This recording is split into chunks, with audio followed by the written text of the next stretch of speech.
Suribachi.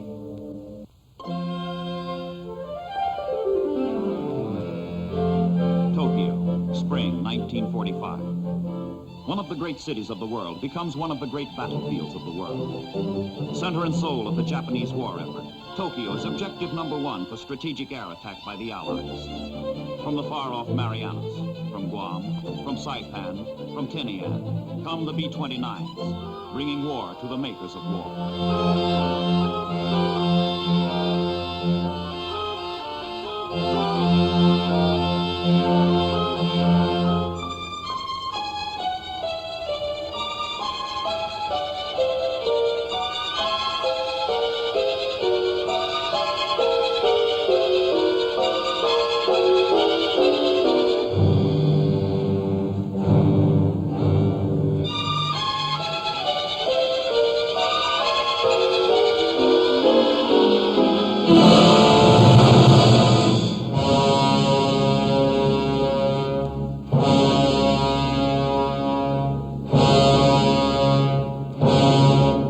Strategic attack.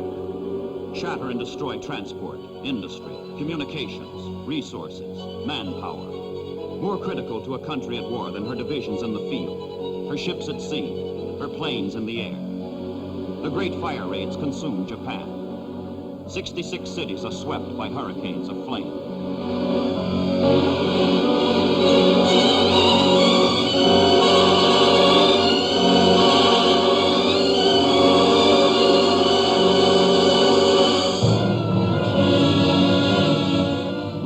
Fighters from Iwo Jima, rough, tough Mustangs, protect the superforts on their incessant sweeps over Japan, and scourge and strafe as they come and go. Fighters and bombers together destroy 51% of Tokyo, 44% of Yokohama, 26% of Osaka. City after city, raid after raid.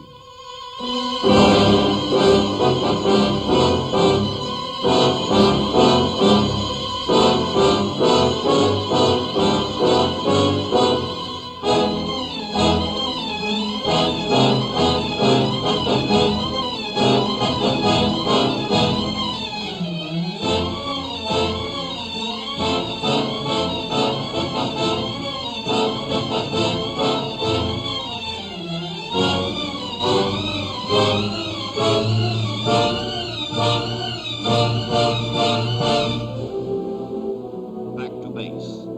1,400 miles from Tokyo to the Marianas. A distance that would mean death for the cripples, were it not for the emergency landing strip on Iwo Jima. Without a haven midway, without the protection of the fighters to beat off the Japanese, the raids would be impossible.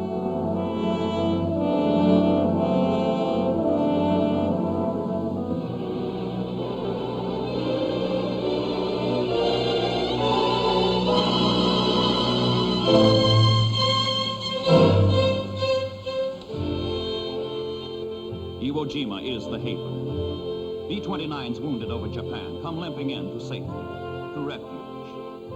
Before the war is done, 25,000 American airmen will owe their lives to Iwo Jima. And in the shadow of Mount Suribachi are based the rough, tough Mustangs that guard the bombers on their way to Tokyo. Iwo Jima, the indispensable island. But before Iwo Jima, over the limitless wastes of the Pacific, on 100 islands behind Iwo, a different war had to be waged before Iwo could be reached. The campaign of staging and supply in a twilight zone which was neither combat nor peace. Only a fraction of the millions in uniform ever fired a shot in anger. For them, World War II was routine monotony from morning till night. Day in and day out, week in and week out, month in and month out, year in and year out.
on spectacular missions.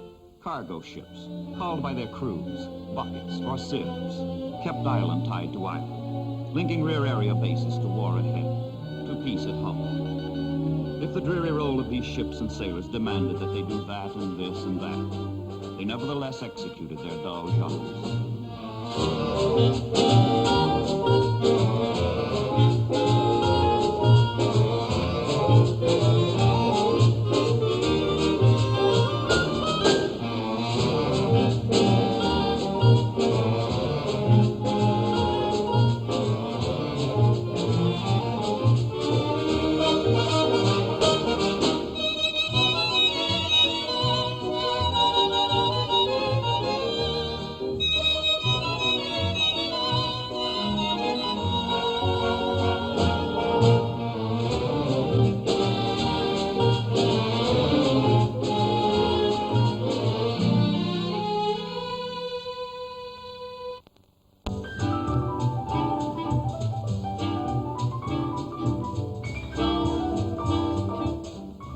South Sea Islands.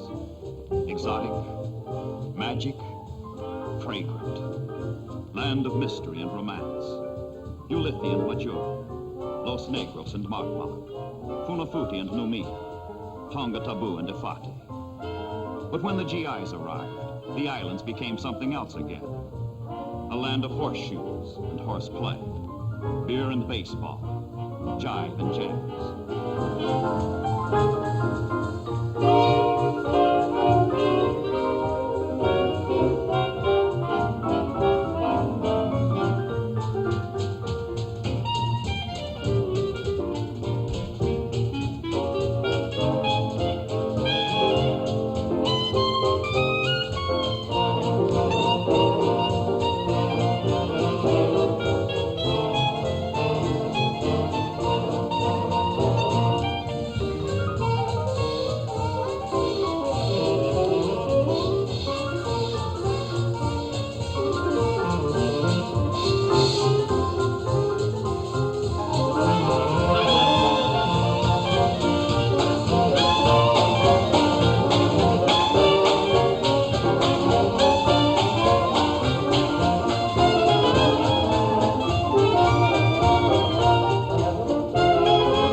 Task groups gathered as the waning days of the war called for yet more fire, yet more blood on a yet more distant island. From rear bases long since forgotten by all except those who were stationed there, the convoys continually moved off toward the destiny of history.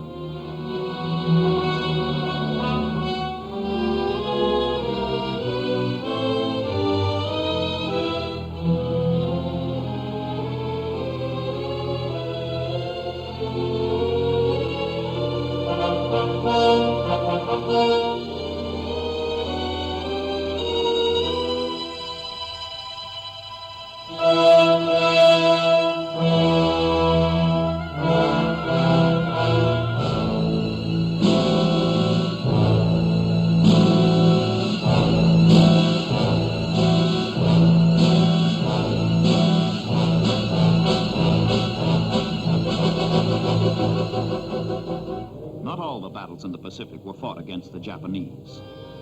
There were other terrors to face, and none was worse than an angry sea, lashed by typhoons. Eternal Father, strong to save, whose arm hath bound the restless wave, who bids the mighty ocean deep its own appointed limits keep. Oh, hear us when we cry to thee, for those in peril on the sea.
According to the Marines, the South Pacific is the only place in the world where you can stand up to your waist in mud and have dust blow in your eyes.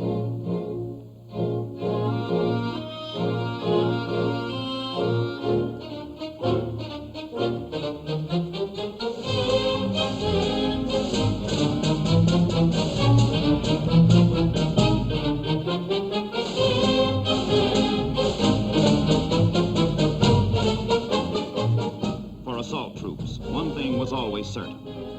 However bad any given island may have been, the next were sure to be worse. But the men who were ordered to take Iwo Jima in February 1945 did not know that the worst of all lay ahead.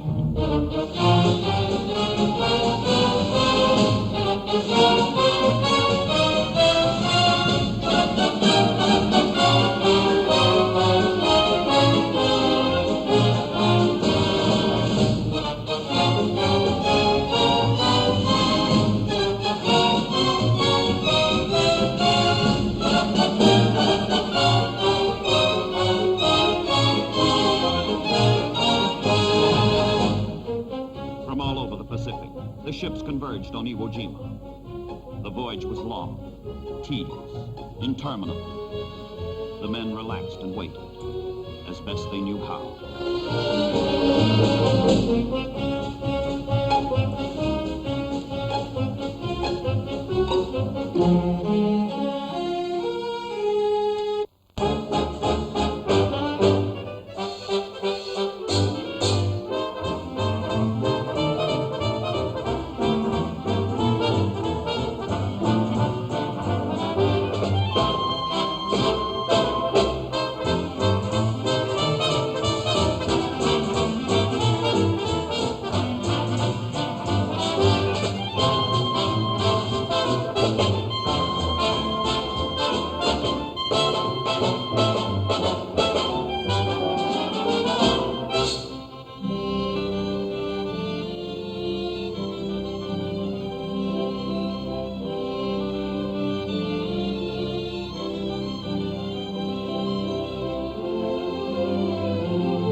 Iwo Jima. 8 square miles of reeking volcanic ash on the doorstep to Tokyo. 7 battleships, 4 heavy cruisers, 15 destroyers take up position, clamping a ring of floating artillery around the tiny island, picking their targets, finding the range.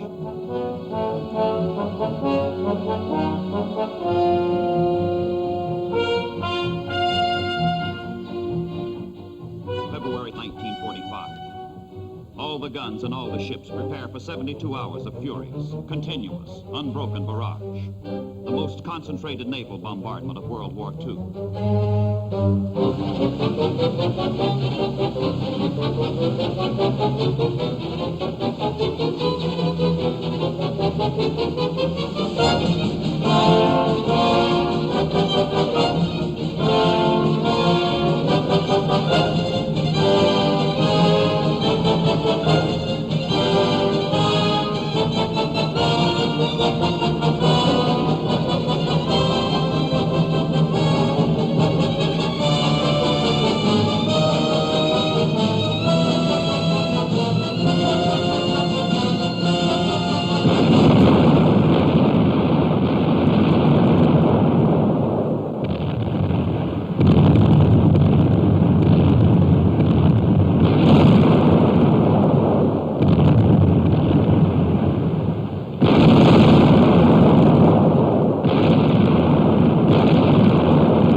choice except to take Iwo Jima by force of arms, by character and courage. There is no room for surprise and maneuver, only headlong assault. Ashore, 23,000 Japanese soldiers are dug deep in the most formidable defenses the Marines have ever encountered. The island is a solid mass of underground fortifications, impregnable against bombardment. They can be destroyed only by force of arms, by character and courage.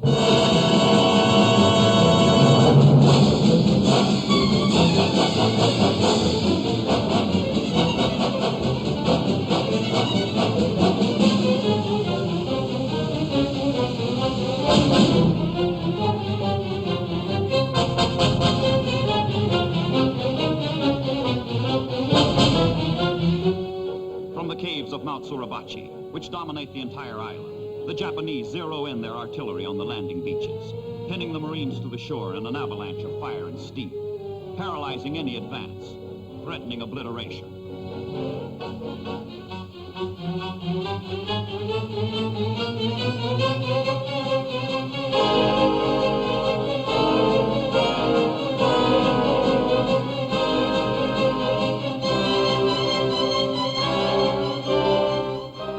Desperate calls for help, for support go out to the carriers offshore. In combat information centers, all available planes and pilots are prepared to answer the pleas from a beachhead in hell. Winged sailors fly to the aid of earthbound Marines.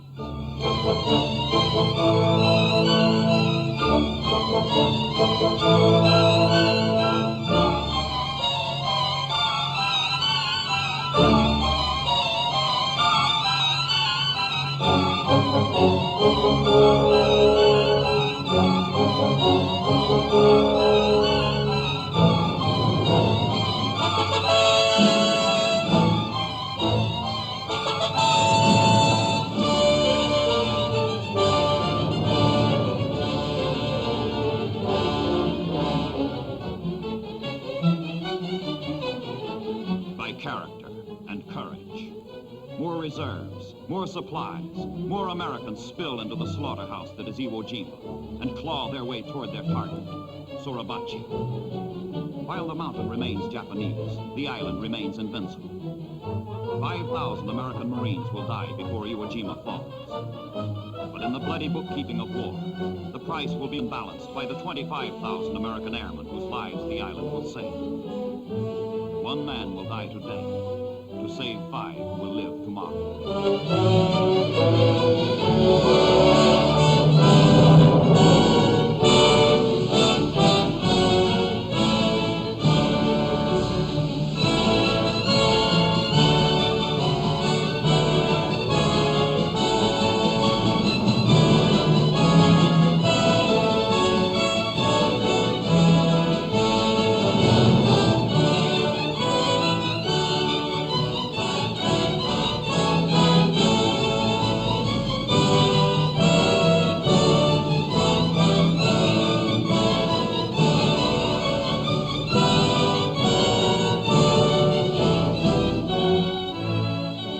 556 feet, Suribachi towers above the island of Iwo Jima. 556 feet, the Marines fight their way upward. 556 feet from disaster to victory.